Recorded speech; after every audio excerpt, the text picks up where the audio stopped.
General, give me your overview of the situation. President Trump tweeted this afternoon. He said that Iran will get what's coming to them, and he said this is not a warning; it is a threat.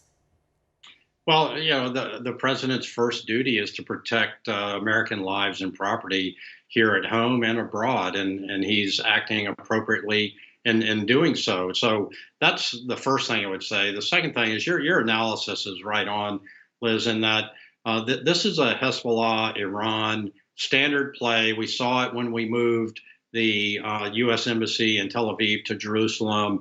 Those were not protesters. They were Hezbollah mixed in with a crowd, driving the crowd forward at gunpoint. It's the same thing here. These are not protesters, as some of the mainstream media are calling them. They're actual armed combatants that are attacking the embassy, and so it's a very important distinction to make that this is an act of war by Iran against the U.S. embassy. The one thing, and you make a good point about the lack of response of the Iraqi forces.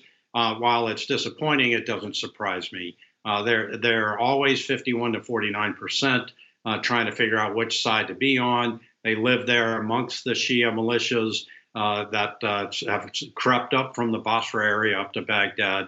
And really, one of the things that I keep wondering about is the Persians and the Arabs have traditionally hated each other, and they still do today. But the level of penetration of the Iranian government and military into Iraq is one of these unintended consequences of the Iraqi war, where Rumsfeld and Cheney said we would have rose petals thrown at our feet as we came marching in there. And when in fact we all know that didn't happen. And worse, now Iran is demonstrating its hegemony in the region, and they are trying to drive us out of our 100-acre compound.